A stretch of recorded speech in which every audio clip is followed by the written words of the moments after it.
El ejercicio 3 que vamos a resolver ahora dice, la ecuación de segundo grado tiene la forma ax al cuadrado más bx más c igual a 0. También nos dice que las raíces de esta ecuación se calculan mediante las siguientes fórmulas. Porque puede haber dos raíces, ¿no? Entonces, si hay dos raíces, una de las raíces, x, llamémosla x1, se calcula de esta manera. Menos b más la raíz cuadrada de b al cuadrado menos 4ac. Y todo eso dividido entre 2a. La segunda raíz se calcula cambiando este signo. Es decir, sería menos b menos raíz cuadrada de b al cuadrado menos 4ac, todo dividido entre 2 veces a. Y por supuesto nos piden que realicemos un diagrama de flujo para hallar o para calcular las raíces de esa ecuación. Por supuesto tenemos que conocer los coeficientes a, b y c. Entonces, parte del análisis o tal vez todo ya está realizado en el propio planteamiento. Porque nos dice que tenemos que pedir los coeficientes a, b y c. Eso es la entrada de datos. Porque no se olvidan que cuando hacemos el análisis nos concentramos principalmente en la entrada, en el procesamiento y en la salida de información. Entonces, en este caso, los coeficientes a, b y c son la entrada de información. Eso es lo que vamos a tener que poner en los símbolos de entrada de información. Con esa información, el procesamiento que tenemos que hacer es calcular esta fórmula y esta otra. Es decir, estamos hallando las raíces de la ecuación. Y en la salida de información tenemos que mostrar las raíces de la ecuación, porque eso es lo que queremos. Eso es lo que nos pide. Un diagrama de flujo para calcular o hallar las raíces de la ecuación. x1 y x2 tenemos que mostrar como los resultados. Entonces hagamos eso. Para ello nos vamos a ir a una pizarra para hallar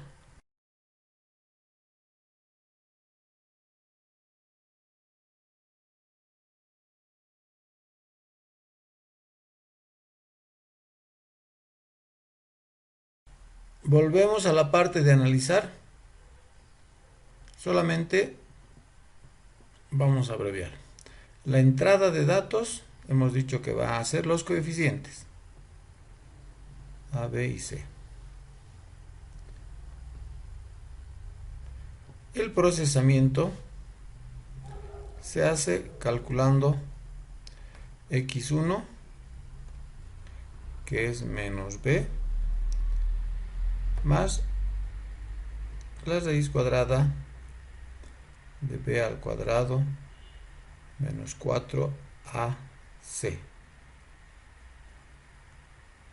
Y todo esto dividido entre 2 veces a. La otra raíz, a la que podemos llamar x2, se calcula de forma similar. Es menos b menos raíz cuadrada de b al cuadrado menos 4ac, todo dividido entre 2 veces a. Y finalmente la salida de información pues es x1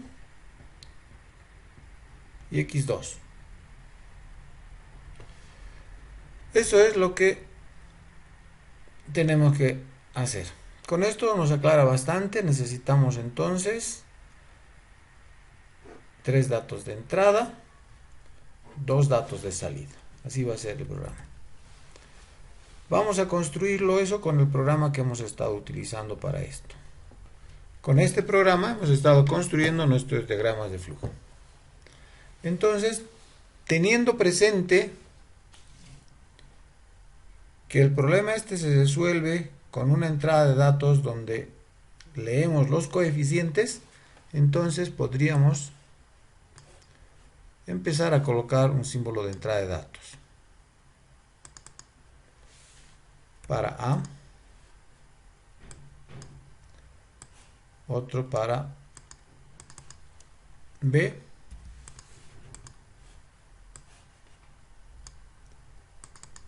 otro para C. Luego tenemos que realizar el procesamiento para hallar las raíces. Entonces vamos a llamar x1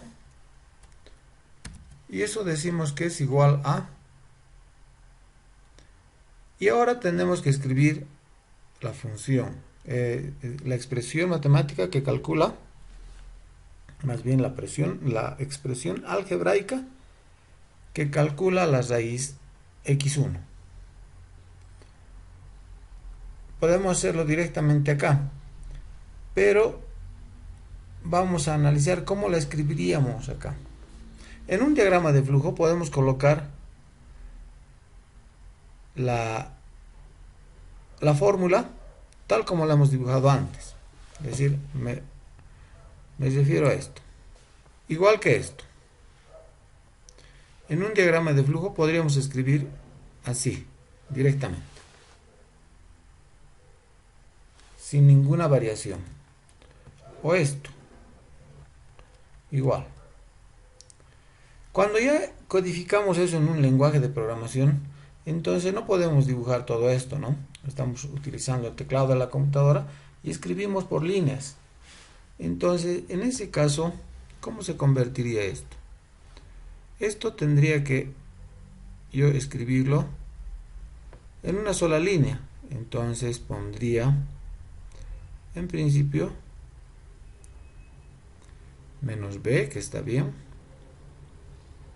más, que está bien, y este símbolo de raíz ya no. Entonces utilizamos ahí una función que calcule la raíz cuadrada. Esa función en la mayor parte de los lenguajes es sqrt. La función raíz cuadrada se suele calcular con una función de ese tipo. En el programa que nosotros usamos hay una función que se llama raíz, que es la que sirve para hallar la raíz de un número. Entonces, dentro de los paréntesis hay que colocar lo que queremos calcular, que sería b al cuadrado. B al cuadrado sería b por b. Menos 4, eso sería por a por c, que podríamos escribir así, o con el signo de asterisco para la multiplicación. Y todo esto dividido entre 2 veces a, entonces otra vez usaría paréntesis y diría dividido entre 2a. No puedo colocar así porque este a es como si estuviera multiplicando. Entonces le digo que tiene que dividirse entre todo eso. Así tendría que expresar eso. Toda esta parte es igual, ¿verdad? Esta parte tiene la ligera complicación de que no tengo este símbolo para escribirlo directamente. En vez de eso se utiliza una función, que en este caso se llama raíz. Y todo lo que está dentro de los paréntesis de la raíz, es decir, dentro de estos paréntesis, es como si estuviera como la cantidad subradical que tenemos acá. Y ahí adentro tenemos b al cuadrado, que lo estoy poniendo como b por b, sería lo mismo, y menos 4ac, menos 4ac.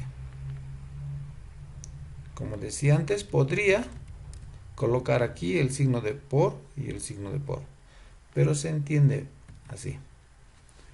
Y todo eso está dividido entre 2 veces a. Entonces, para decir todo eso, he encerrado todo entre paréntesis. Y ahora sí es todo dividido, ahí está el dividido, entre 2 veces a. También utilizo paréntesis para que se multiplique 2 por a y recién se divida. Esta es la importancia de los ejercicios que hemos hecho de evaluación de expresiones, donde hemos dicho hay una jerarquía de operadores, la precedencia de operadores. Si no coloco estos paréntesis, entonces no sería la misma fórmula, porque dividiría entre 2 y después multiplicaría por A. Pero al colocarlo entre paréntesis, se tiene que efectuar toda esta operación y recién dividir. Entonces, con eso ya nos podemos pasar o retornar al lugar donde estamos construyendo nuestra fórmula. Así que esto ya lo hemos analizado y simplemente tenemos que colocar menos b más raíz cuadrada, que es raíz de b al cuadrado, que hemos dicho que vamos a poner como b por b, menos 4, en este caso por a, por c. Se halla la raíz de todo eso. Y ahí cierra toda la parte del numerador y le decimos que eso tiene que dividirlo ahora entre 2 veces a, 2 por a. De esa manera, entonces, nos sale la fórmula para x1. Y tuviéramos que hacer otra para x2.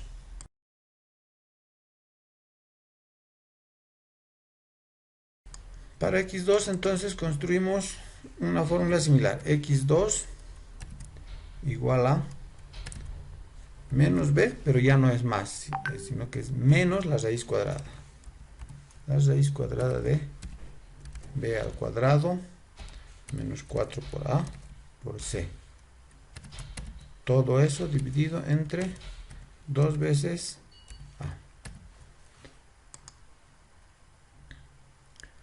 Y en la salida de información tenemos que mostrar x1 y x2.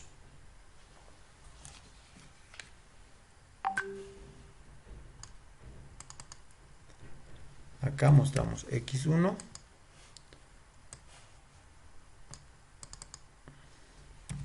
y x2.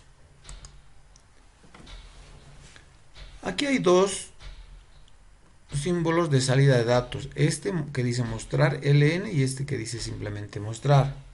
Cuando pongo el de mostrar ln, aquí me sale el símbolo y con una ln. Esa L y N significa línea nueva. Significa que después de que se escriba este valor, se va a ir el cursor a una línea nueva, o sea, se va a ir abajo, digamos, y recién se va a escribir x2.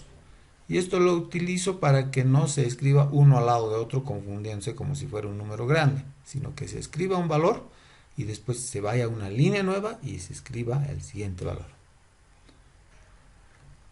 Hay algunos problemas que pueden presentarse acá. Cuando nosotros hallamos raíz, como en este caso, entonces es posible, y voy a mostrárselos acá, acá hay una cantidad subradical, ¿no? Se llama eso el discriminante en este caso. El problema es que hay una resta.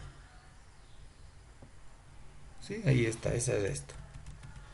¿Qué significa eso? Que en algún momento este valor podría ser mayor a este valor. Y si es mayor este valor, ¿qué sucede? Sucede que toda esta cantidad subradical al discriminante puede ser negativo. Y si es negativo, ¿qué pasa? Que no se puede hallar la raíz cuadrada. La raíz cuadrada de un número negativo no existe en el conjunto de los números reales. Y si nosotros queremos trabajar con números reales, entonces no podemos hallar raíz cuadrada de un número negativo. Por lo tanto, nuestro programa podría fallar.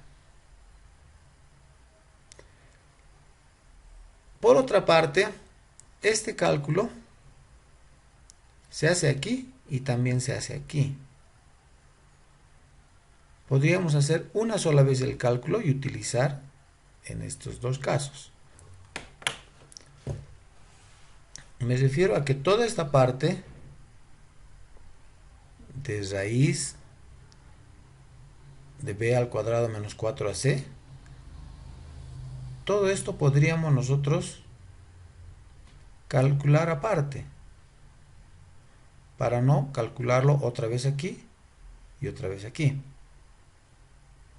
Entonces podemos hacer mejoras en esto.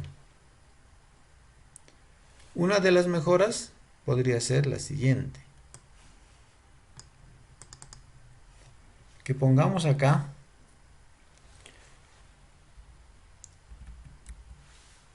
voy a poner disc porque me recuerda a discriminante.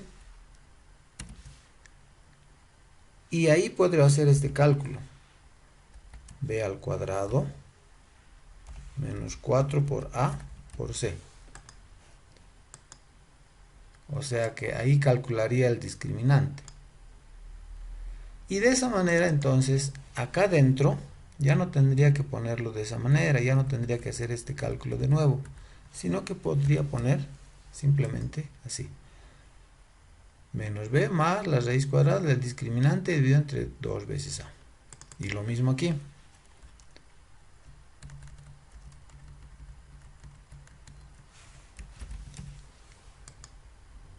Y tengo entonces ecuaciones, expresiones más pequeñas, más fáciles de leer. Y además, en algún momento podré decir si esta cantidad, este discriminante, es negativo, entonces que salga un mensaje y que diga no hay solución dentro del conjunto de los números reales, o que diga error simplemente. Y si el discriminante es 0 o mayor a 0, entonces sí que haga esto. O sea que lo que necesitamos por este punto es una estructura condicional, se llama así, donde nosotros podamos expresar la siguiente idea. Si el discriminante es menor a 0, saque un mensaje de error. Eso queremos poder decir. Queremos que la computadora tenga esa instrucción. La instrucción que diga, si el discriminante es menor a 0, coloque un mensaje de error. Si no es menor a 0, proceda con los cálculos. Dicho de otra manera, tenemos que colocar, y justo en este punto, ¿verdad? Aquí, tenemos que colocar una condición que podríamos ponerlo también de esta manera. Si el discriminante es mayor a 0, mayor o igual a 0, calcule. Si no, mensaje de error. Ahí van a haber dos caminos. Si el discriminante es mayor o igual a 0, va a ir por un camino, que es el camino de calcular las raíces. Si el discriminante es menor a 0, va a ir por otro camino. Esa es una estructura condicional, porque va a haber una condición y de acuerdo a esa condición, el flujo del programa se va a ir por un lado o se va a ir por otro lado. Entonces, este ejercicio en particular nos sirve para eso. Así que vamos a grabar porque en algún momento lo vamos a utilizar.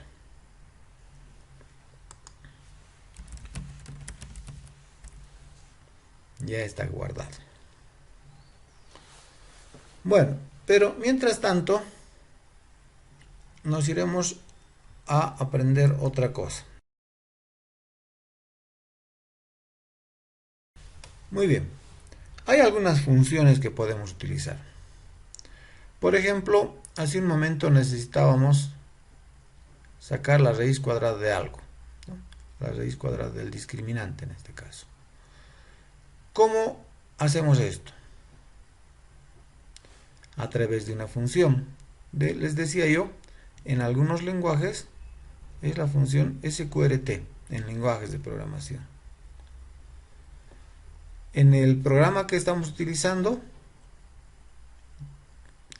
parece que es raíz. Como hemos tenido algún problema, tal vez no es, pero puede haber una función raíz que halle la raíz cuadrada de lo que uno quiera. ¿Cómo se utilizaría? Simplemente así. Si la función se llama sqrt, entonces yo tendría que poner sqrt y entre paréntesis de qué quiero hallar la raíz. Entre paréntesis coloco el argumento, en este caso como esto. De la misma manera,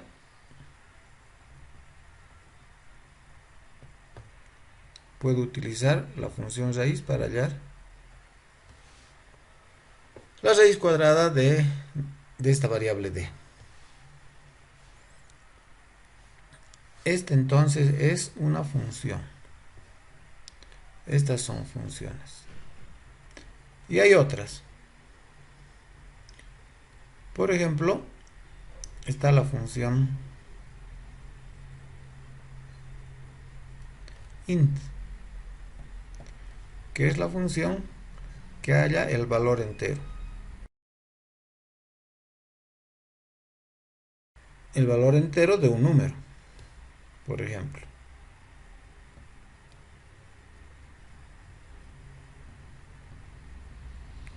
Supongamos que nuestro número es 4.8.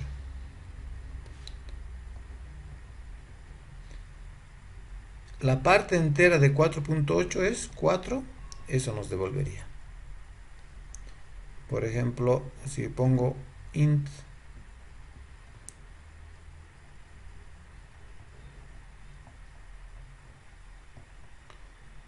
de 25.3, la parte entera es simplemente 25.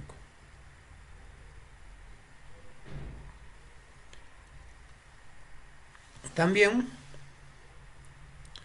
podemos utilizar una función que se llama abs. Esto es para hallar el valor absoluto. Por ejemplo, si yo pongo valor absoluto de 7, esto me da el valor absoluto de 7, es decir, el símbolo, el número ya sin su prácticamente positivo, digamos, ¿no? Porque, por ejemplo, valor absoluto de menos 15 es simplemente 15. Es decir, si es positivo, se queda el número tal como está. Si es negativo, se le cambia el signo. Y al final resulta que siempre el valor absoluto de un número es su positivo. Esa es otra función que se puede utilizar. También hay una función en ciertos lenguajes que se llama mod o módulo.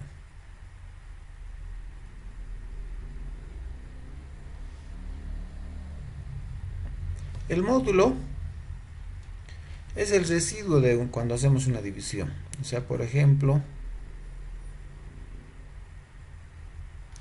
si yo pongo módulo 12 módulo 5, es como si hiciéramos 12 dividido entre 5, que nos da 2. Y sobra 2. Entonces el módulo es 2. Otro ejemplo. Pongamos el mismo 12, pero entre 9. Módulo de 12 y 9. 12 dividido entre 9 es a 1, pero sobra 3. Ese residuo de 3 es el módulo de esto. Ahora, en este caso también, y en algunos lenguajes, en vez de que exista esto como función, existe como operador. O sea que a veces existe el operador de esta manera, cosa que yo puedo colocar 12 módulo 5. Y esto me devuelve 2, igual que aquí. O 12 módulo 9. Y eso me devolvería 3. Porque es lo mismo utilizar como función o como operador. Muy bien. Ahora, esto entonces es lo que vamos a utilizar para hacer algunas cosas. Por ejemplo, supongamos que yo quiero determinar si un número es par o impar.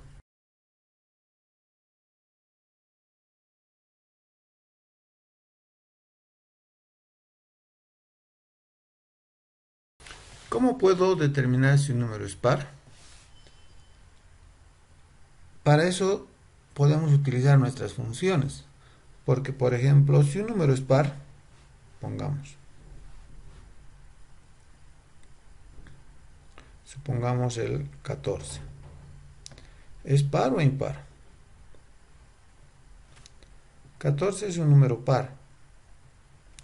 ¿Cómo hemos sabido que era un número par? Porque si se puede dividir entre 2, o sea, si no sobra nada cuando dividimos entre 2, es par. Por ejemplo, así. 14 dividido entre 2, esto es igual a 7. Y no sobra nada, o sea que el residuo es 0. Entonces es par. Otro número. 7. 7 es impar.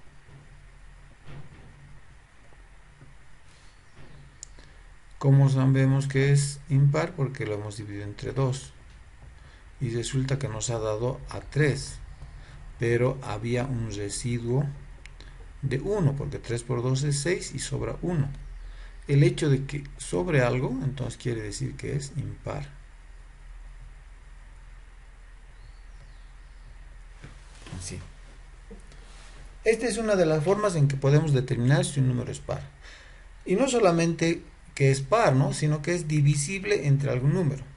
O sea, supongamos que quiero saber si el 15 es divisible entre 3. Entonces lo divido entre 3, me da a 5, pero y no me sobra nada. Si no sobra nada, quiere decir que es divisible. Por ejemplo, 24 es divisible entre 8. Es que divido 24 entre 8 y me sale a 3. ¿Sobra algo? No. Entonces quiere decir que es divisible. Pero por ejemplo, 26 es divisible entre 8. 8 es un...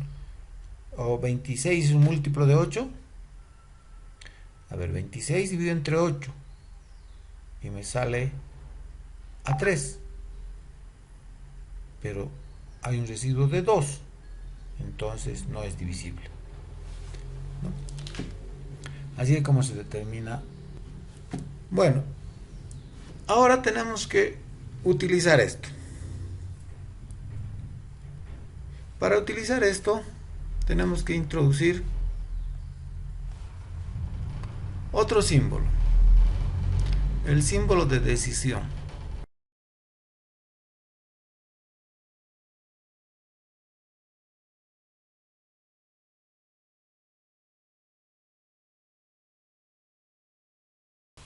El símbolo de decisión es este.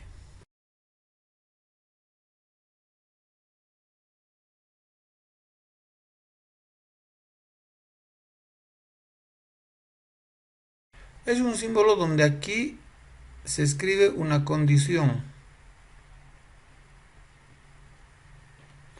Y si la condición se cumple, entonces la ejecución sigue por el lado del sí. Y si la condición no se cumple, entonces va por el lado del no.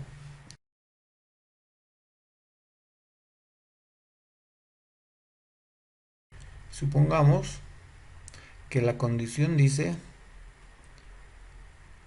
a es mayor a 5.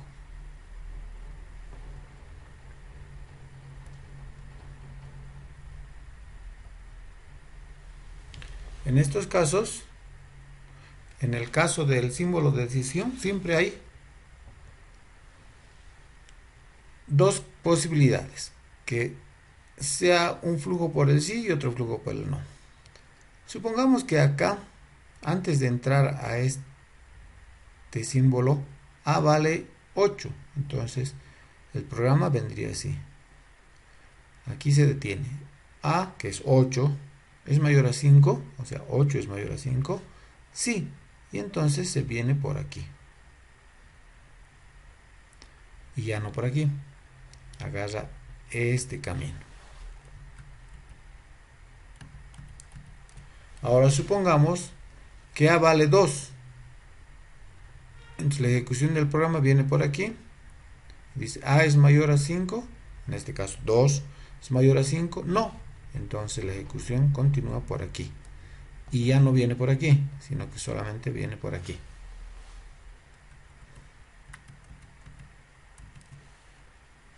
Hay dos caminos. Acá se pueden colocar condiciones simples como esta o condiciones complejas. Podemos colocar si A es mayor a 2 o B es menor a 4. O podemos colocar si X es igual a 15 y A es menor a 8 o B es 14. Pueden ser condiciones complejas o condiciones simples como acá, simplemente una comparación, ¿no? Acá, para la condición, se utilizan los operadores relacionales, es decir, esto, ahí se utilizan los operadores relacionales.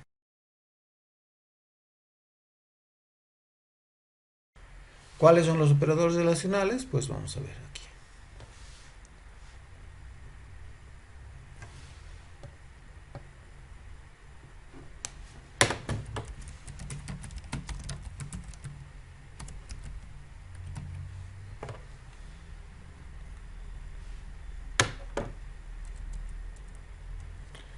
Operadores relacionales. Por ejemplo, el signo, ese signo es mayor a. Ese otro signo es menor a. Tenemos el signo S que es para igual a. Tenemos el signo que es diferente de. Tenemos el signo que es mayor o igual. Mayor o igual. Y el signo que es menor o igual.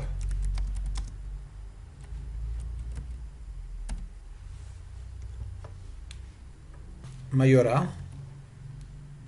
Como por ejemplo, podríamos colocar 5 es mayor a X. Y depende de cuánto valga X, podría ser o no ser cierta esta condición. Con menor a podríamos colocar X es menor a Y. Y según X, cuánto valga X, cuánto valga Y, será esto verdad o falsedad, ¿no? Igual es así. Es X igual a 7, digamos. X igual a 7 y ahí puede ser que sí o que no. El diferente es eso, como por decir, es X diferente de 8.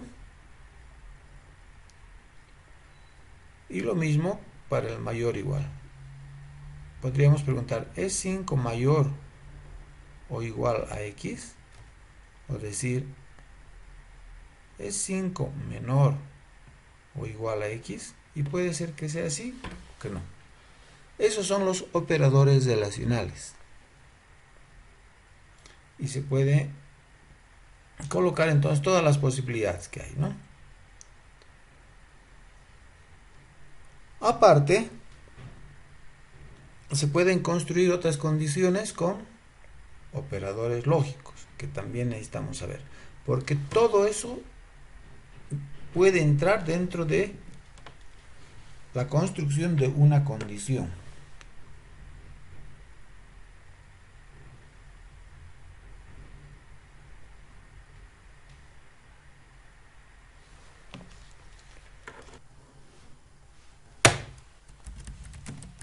Operadores lógicos.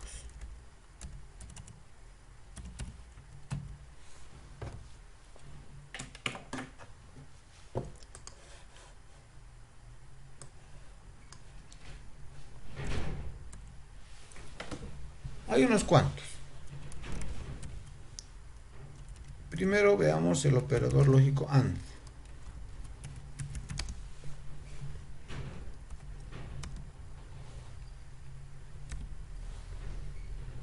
AND quiere decir y.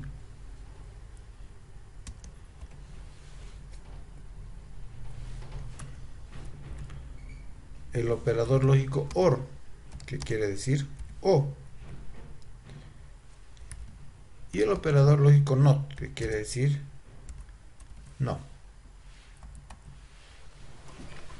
¿Cómo se utilizan? Bueno, necesitamos un poquito de práctica, pero esto, por ejemplo, y la condición AND es como cuando pudiéramos establecer nosotros una condición y decir puedes, le decimos a tu hermanito menor o a tu hijo, puedes salir a jugar si limpias tu cuarto y ordenas tus juguetes. Limpias tu cuarto y ordenas tus juguetes. Según lo que estamos expresando, le estamos diciendo que tiene que hacer las dos cosas. Tiene que limpiar su cuarto y además también obligatoriamente ordenar sus juguetes. Si luego resulta que viene y dice, ya ordené mi cuarto, tú le dices, ¿y has ordenado tus juguetes? No, entonces todavía no puede salir porque la condición es con y. Las dos cosas tienen que cumplirse y recién está bien. Y recién el resultado es correcto, el resultado es verdadero. Pero en cambio podríamos poner otra condición y podríamos decir, puedes salir a jugar si barres el patio o arrinconas tu cuarto. Si lavas el patio o arrinconas tu cuarto. Lo que le estamos poniendo como condición es que hace el uno o el otro. Si quiere hacer los dos también. Pero como le estamos poniendo no con i, sino con o, entonces barre el patio o arrincona. Entonces el otro dirá, yo prefiero arrinconar. Y después le dice, ya arrinconado. Listo, entonces puede salir a jugar. No necesita barrer también, porque no le has dicho i, no le has dicho o. De esa misma manera se emplean los operadores lógicos en las condiciones. Con el y tiene que hacer las dos cosas, o tal vez más, porque podemos haberle dicho, si arrinconas tu cuarto y lavas tu ropa y barres el patio y ponerle un montón de condiciones, y como es con y, toditas esas tendría que cumplirlas. En cambio con el o es una u otra. Podemos ponerle muchas condiciones, pero solo tiene que cumplir una, ¿no? O sea, podemos decirle, si arrinconas tu cuarto o barres el patio o haces tu tarea o cualquiera de esas. Pero él hace una y ya tiene el permiso. Esa es la condición OR. En la condición no es justamente con el no que utilizamos, ¿no? Puedes salir al patio si no está lloviendo. Entonces, ¿está lloviendo? No. Puede salir, porque le ha dicho que no esté lloviendo. puede salir al patio si no está haciendo sol. Está haciendo sol, antes no puede salir, porque hemos dicho que no esté haciendo sol, ¿no? De la misma manera se emplean estos operadores lógicos. Ejemplo,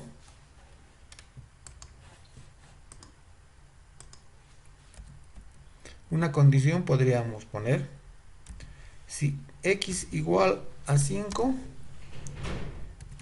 y y mayor a 10. Si yo he puesto esto, estoy diciendo que x tiene que ser igual a 5. Entonces me dicen, sí, x es igual a 5. Y y es mayor a 10. Y si me dicen que sí, entonces se cumple la condición porque está cumpliendo esto. Y no se olvide que el AND es y mayor a 10. Se están cumpliendo las dos condiciones, entonces funciona. Está bien, de acuerdo. Pero si hubiéramos puesto de esta manera,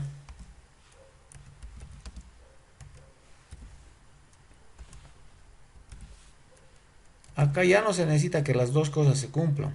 O sea, por ejemplo, dice x igual a 5 o y mayor a 10. Y preguntamos, ¿cuánto es x? ¿Es igual a 5? Sí, es igual a 5. Ah, bueno, entonces ya está. Ya se cumplió esto. ¿Y cuánto vale? No importa, porque en realidad solamente necesitamos que uno se haya cumplido. Por ahí, x no es igual a 5, sino que es 8. ¿8 es igual a 5? No. ¿Y cuánto es? 20. ¿20 es mayor a 10? Sí. Entonces, no se cumple esto, pero sí se cumple esto. Pero la condición es o. Entonces, suficiente con que cumpla esto, ya está. Uno de ellos. Era como en el caso de cuando le hemos dicho, ¿no? O arrinconas tu cuarto o vas al patio. Uno ha hecho y es suficiente. Lo mismo aquí. Uno se ha cumplido y es suficiente. ¿Se cumplen los dos? Bueno, da igual. Con tal que se cumpla uno ya está solucionado. O podríamos colocar también, no. Y aquí alguna condición. Aquí decimos, x igual a 5. Sí, pero no quería eso yo. Entonces esto es falso. 7 digamos que es x. 7 es igual a 5, no. O sea, no cumple esa condición, pero yo le estoy negando con esto. Entonces, estoy revirtiendo eso y digo, está bien. Lo que yo quiero es que x no sea igual a 5. Por eso le estoy poniendo no. O sea, no quiero esto. Bien, vamos a hacer ejercicios con esto. ¿Sí? Hay una explicación más o menos larga que hemos hecho, ¿no? Hemos dicho el símbolo para las condiciones, el símbolo de decisión, la bifurcación condicional. Se cumple una condición, se va por un camino. No se cumple la condición, se va por el otro camino. Estamos recopilando nada más, estamos recordando esto, para no perdernos en lo que estamos haciendo. Estamos tratando del símbolo de decisión. Hemos dicho, el símbolo es este, es un rombo. Tiene dos salidas. Una entrada, viene por aquí, y en base a lo que hay aquí, o se viene por aquí o se viene por aquí, pero no por los dos. Como en este ejemplo, viene por aquí, se verifica, A es mayor a 5.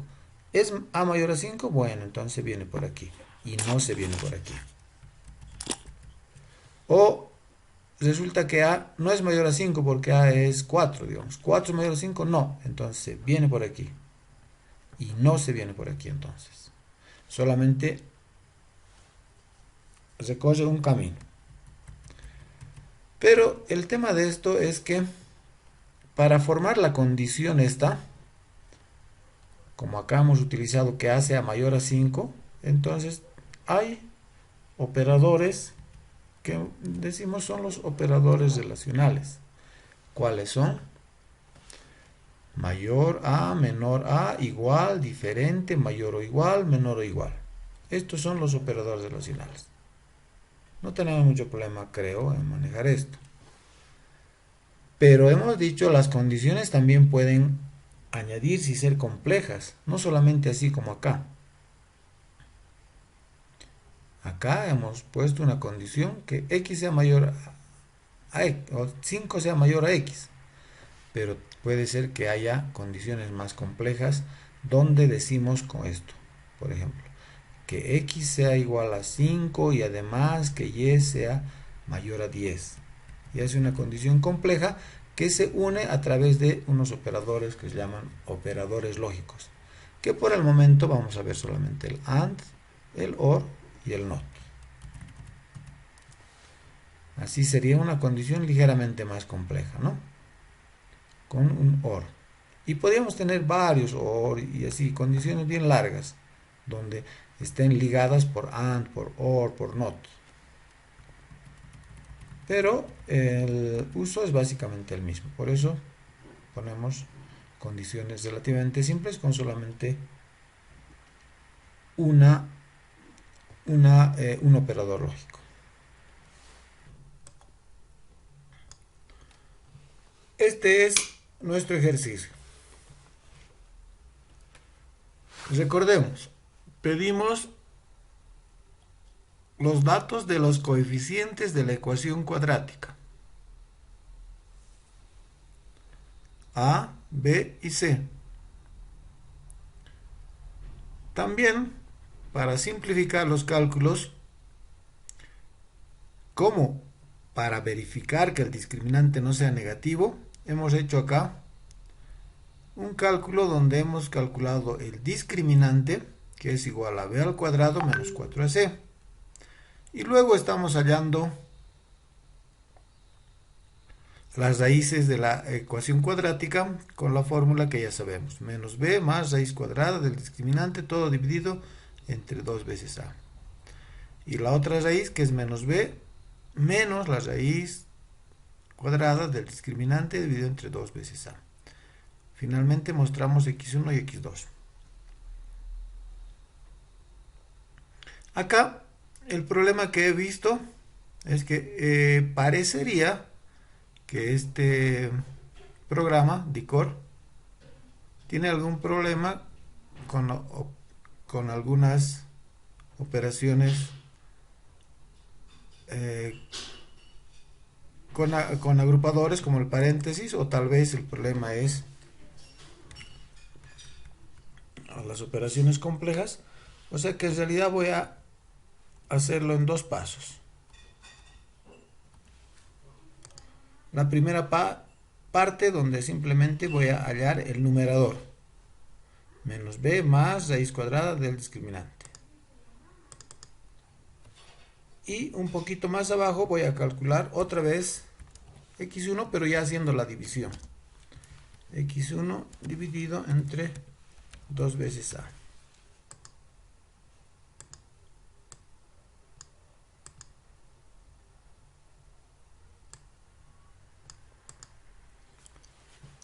En un símbolo de procesamiento puedo hacer varias operaciones. En este caso estoy haciendo dos. En realidad sería solamente una, pero la estoy dividiendo entre dos para que no haya el problema ese que nos está saliendo hace rato, ¿no?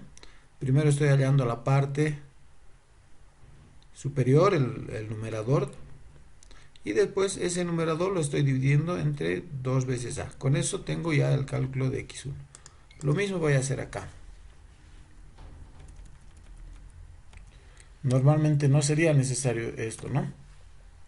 Solamente lo estoy haciendo porque me está generando un error este programa. Dividido entre 2 por a.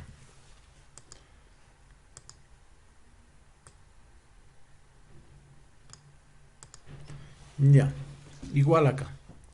Acá estoy calculando el numerador en x2. Y acá estoy calculando eso mismo, pero dividido entre 2 veces a. Con lo cual, x2 ya tiene los valores correctos. Y ahora hay que probar. Y pongamos unos valores. Por ejemplo, 1, 2, menos 3. Y entonces me está sacando los resultados. Una raíz es 1 y la otra raíz es menos 3. Tal vez sería conveniente poner, como ya sabemos, un texto antes de eso para que sea más claro.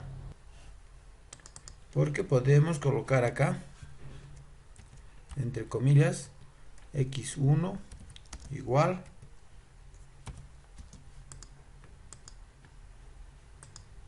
y luego el valor de la variable. Lo que está entre comillas se tiene que imprimir literal, tal cual, sin variación. Pero si no está entre comillas ya es el valor de una variable. Y eso mismo vamos a hacer acá, x2.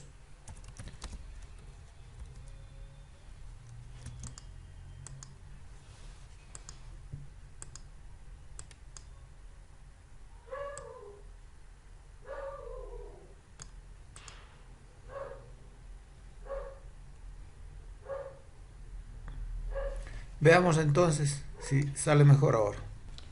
Vamos a poner otros valores. 1, menos 1, menos 6. Y ahora me sale el resultado x1 igual a 3, x2 igual a menos 2. Eso está bien. Lo único que hemos hecho es añadir estos rótulos, ¿no? Pero ya está mucho más claro el programa. Está funcionando. Pero, ¿qué pasa si coloco otros valores? Por ejemplo, 1, 2 y 3.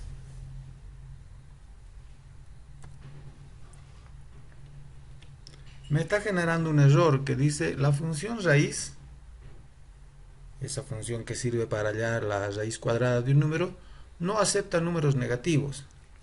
En este caso ha salido menos 8. Seguramente que el discriminante es menos 8, ¿no? Entonces, no puede sacar la raíz de menos 8. Como decíamos, eso no se puede en el conjunto de los números reales. Después hay el conjunto de los números complejos, donde hay cantidades imaginarias, y ahí sí podríamos, ¿no? Pero nosotros estamos tratando de resolver en este momento solamente dentro del conjunto de los números reales. Entonces, en ese conjunto no hay raíz cuadrada de un número negativo. Entonces, ¿va a salir siempre este error? No, podríamos evitar y poner nuestro propio mensaje de error. Tendríamos que detectar cuando el discriminante es negativo y hacer algo con eso. Por ejemplo, aquí, después de que han introducido los coeficientes, se calcula el discriminante. Y entonces, en este lugar justamente podríamos colocar una condición y decir si el discriminante es mayor o igual a 0, que haga todos los cálculos y que muestre los resultados. Pero si no, que muestre un mensaje de error. Entonces, para eso utilizamos este símbolo que está marcado aquí con if. If en inglés es sí. Y justamente es la condicional que necesitamos, que vamos a poner acá. Y aquí tiene dos caminos. Un lado, por aquí es el camino cuando se cumpla la condición que vamos a colocar aquí. Y hay otro camino cuando no se cumpla esa condición. ¿Cuál va a ser nuestra condición en este caso? Va a ser que si el discriminante es mayor o igual a 0, ahí es posible. Porque si es un número negativo, puedo hallar su raíz cuadrada. Si es 0, también va a ser 0 nomás su raíz cuadrada, ¿no? Entonces, si el discriminante es mayor o igual a 0, se tiene que hacer todo esto. Así que lo que voy a hacer es moverlo todo a ese lado.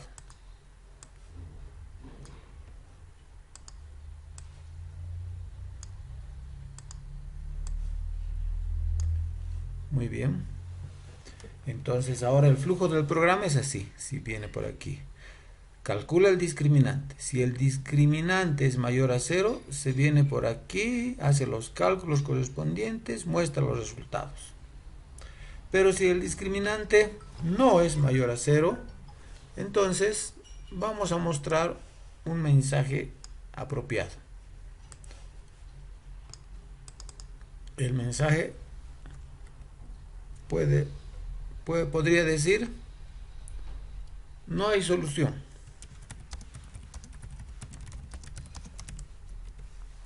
Le estoy poniendo que diga no hay solución